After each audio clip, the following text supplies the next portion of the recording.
Hello everyone, in this lecture you will learn about the work done in isothermal process and its expression. So how we can derive the work done in the isothermal process? First of all, we consider a cylinder of a uniform cross section and let the cross sectional area of cylinder is A. A piston which is frictionless and movable. The friction which is frictionless and movable is also introduced here, and a gas is placed inside it. Suppose we are considering the ideal gas here.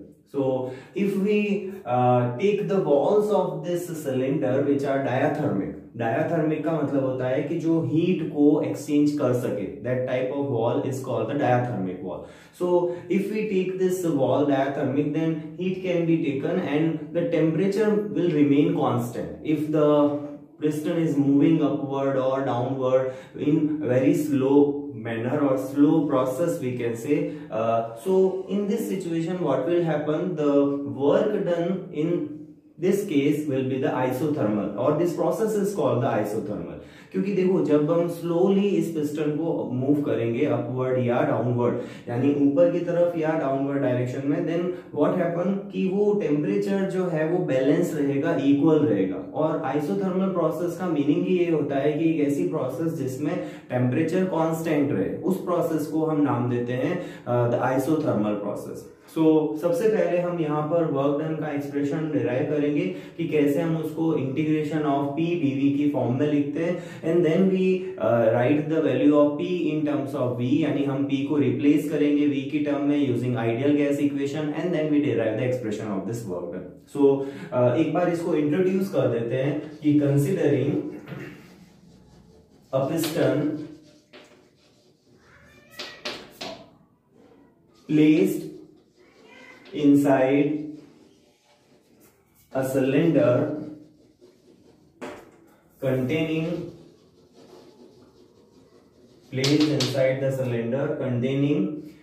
ideal gas. Okay, so cylinder में जो gas है that is the ideal gas. The piston is frictionless and movable.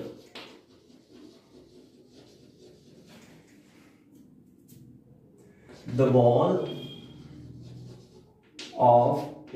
of cylinder are diathermic.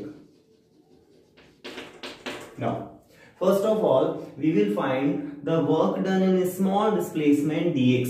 Suppose the piston is moving upward and gas will expand. So इसमें gas को work करना पड़ता है और ये वर्क डन पॉजिटिव होता है. So हम यहाँ एक्सपांशन की बात करते हैं कि if the gas expands, then the displacement of the piston is dx. So let the force acting on the piston by the gas is F. तो F और dx का प्रोडक्ट हमें क्या प्रोवाइड करेगा? Small work done dw. फिर उसको हम integrate करेंगे और पहले फोर्स को हम प्रेशर की टर्म में लिखेंगे, and the pressure is what? Force per unit area. So pressure will be force into area. So let us start. पहले मैं यहाँ पर एक और चीज आइसोथर्मल प्रोसेस को डिफाइन कर देता हूं. द प्रोसेस, ठीक है, थर्मोडायनामिक प्रोसेस हम इसको कह सकते हैं. The thermodynamic process in which temperature of gas remains constant. एक ऐसी प्रोसेस जिसमें गैस का टेम्परेचर कांस्टेंट रहता है, that is P is constant, or we can say change in temperature is zero. So such type of process are called the isothermal processes, जिसमें change in temperature क्या हो? Zero हो. अब जब temperature constant, इस तरह की प्रोसेस को हम बॉयल्स लॉ से लिखते हैं. Pv equals to nRT is constant. Clear? इस सिचुएशन में होगा क्या? From ideal gas equation,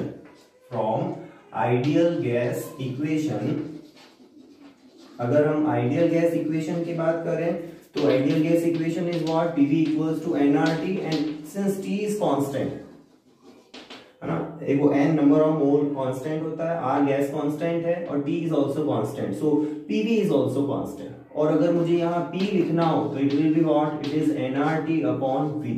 Let this is equation number 1. Okay, so this is the pressure in terms of volume. T is the constant. So हम यहाँ पर pressure को volume की term में convert कर रहे हैं. Now let us write the expression of small work done. When the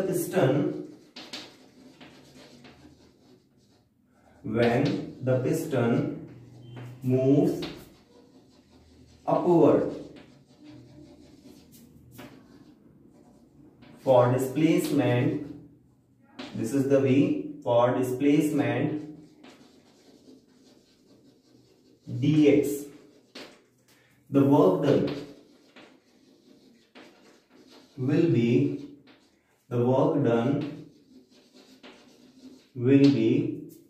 piston को अगर हम मूव कर रहे हैं तो वर्क डन देखो स्मॉल वर्क डन होगा and it will be P dV and P will be what? It is nRT upon V into dV using equation 1. Okay, अब ये P dV भी कैसे आता है देखो, मैं इसको अलग से बता देता हूं. यूजुअली dW को हम क्या लिख सकते हैं? F into dx लिख सकते हैं. F is what? F is the force, is pressure into volume. So this can be written as pressure into volume into dx. Sorry, pressure into area. The force is what? Pressure is what? Force per unit area. So the force will be what? Pressure into area, and this area into displacement will be the volume. है ना, area और displacement का product क्या provide करेगा? Volume provide करेगा. So this can be written as volume. So dW we can write it is P dV, where dV is the volume या change in volume उसको हम कह सकते हैं. So this is the expression. और अगर suppose करो हमें वर्क डन V1 से V2 वॉल्यूम के लिए फाइंड करना हो तो हम क्या करेंगे? इसी एक्सप्रेशन को इंटीग्रेट कर देंगे. तो एक वर्क डन का एक जनरल एक्सप्रेशन हम याद रख सकते हैं, V1 to V2 P dV. Clear? जब हमें स्मॉल वर्क डन नोन है और लार्ज अमाउंट के लिए वर्क डन फाइंड करना है तो हम उसको क्या करेंगे? इंटीग्रल कर देंगे V1 to V2 P dV के लिए. तो this will gives you the work done W. और ये जो वर्क डन होगा ये किसी भी प्रोसेस के लिए यूज लिया जा सकता है for either it is isochoric, isobaric, isothermal और एडियाबैटिक. तो इन चारों प्रोसेसेस में हम वर्क डन को इस फॉर्मूले से कैलकुलेट कर सकते हैं. So now the total work done for change in volume from V1 to V2 will be, देखो ये टोटल वर्क डन कितना होगा? इसको अगर हम कैलकुलेट करें तो it is W equals to integral P dV and the limit will be V1 to V2. Same है, तो वही चीज इस P की वैल्यू पुट कर देते हैं. It is integral nRT upon V dV and it will be V1 to V2. This is the limits of integration. Now nRT is constant, so it can be taken out. nRT is constant, so it can be taken out. So it is nRT integral dV upon V and V1 to V2. Okay? So हमने कुछ नहीं किया, देखो हमने केवल ये dW का जो एक्सप्रेशन था उसको इंटीग्रल की फॉर्म में लिखा टोटल वर्क डन के लिए. फिर हमने इक्वेशन 1 को यूज लिया जैसे हमने यहाँ भी यूज लिया था, एंड देन nRT जो कांस्टेंट है उसको इंटीग्रल से बाहर लिख लिया. Now what is the 1 upon V dV? It is log V. Okay, integration का फॉर्मूला है यहाँ पे जो हम यूज लेंगे. So this will be what? It is nRT ln V और लिमिट लग जाएगी V1 से V2. So first we put the upper limit, then we put the lower limit. तो उन दोनों को फिर हम सब्ट्रैक्ट करते हैं दोनों टर्म्स को. तो it will be what? It is nRT ln V2 minus ln V1. Okay, nRT ln V2 minus ln V1. Now we know log m minus log n is log m by n. देखो एक identity है हम use लेंगे यहाँ पर ln m by n. What is the ln? ln is the natural log. log e base को हम ln से शॉर्ट में लिखते हैं. So ln m by n is what? It is ln m minus ln n. So we are using this expression, yeah, this formula here. So what will be the value of work done? This work done will be nRT and ln V2 upon V1. Okay, ln V2 upon V1, and it is the one of the expression of work done. Now, as we know that natural log और common log में एक difference होता है और एक factor आता है 2.3026 का जब हम इसको कन्वर्ट करते हैं. क्या है वो? ln x is what? It is 2.3026 या 3 भी लिखते हैं logx. क्लियर? ln x और logx में यानी log 10 बेस और log e बेस, इन दोनों में जो रिलेशन है that is this one. Clear?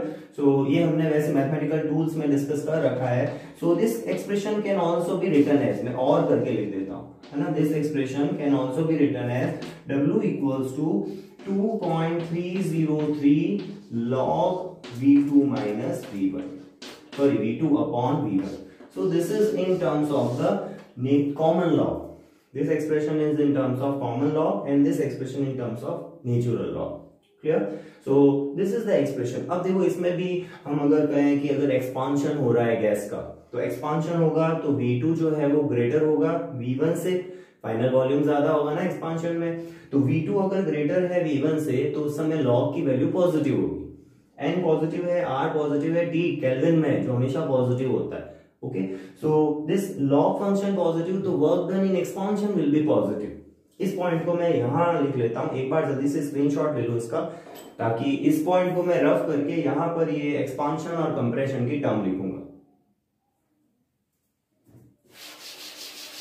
So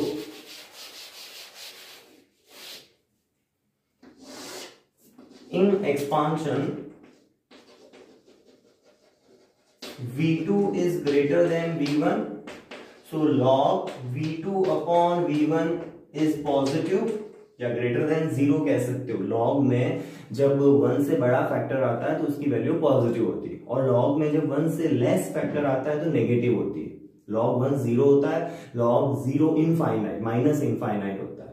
okay, सो ये वैल्यू जो होगी यहाँ पर ये पॉजिटिव होगी. अगर हम लॉग की कैलकुलेट करेंगे तो इसको हम कैलकुलेटर से चेक कर सकते हैं, साइंटिफिक कैलकुलेटर से. Clear? So when we use this one then work done is also positive and it is by the gas. ये वर्क डन कैसा होगा? बाय द गैस होगा. इसीलिए हम कहते हैं कि जब एक्सपांशन होता है तो गैस वर्क खुद करती है, और खुद करती है तो वर्क डन को पॉजिटिव लेते हैं. This is the sign convention. Clear? Similarly in compression, अगर हम कंप्रेशन की बात करें तो फाइनल वॉल्यूम जो होगा ना वो लेस होगा इनिशियल वॉल्यूम से, और उस सिचुएशन में हमें जो लॉग की वैल्यू मिलेगी V2 upon V1 that will be negative and therefore work done is also negative. And इसका मतलब क्या है? ऑन द गैस वर्क हुआ है, the work is done on the gas, तो उस समय हम उसको पॉजिटिव लेते हैं. So this was the expression of the work done in isothermal process, और isothermal process होती क्या है उसको हमने यहाँ पर इंट्रोड्यूस किया है. So note down this one.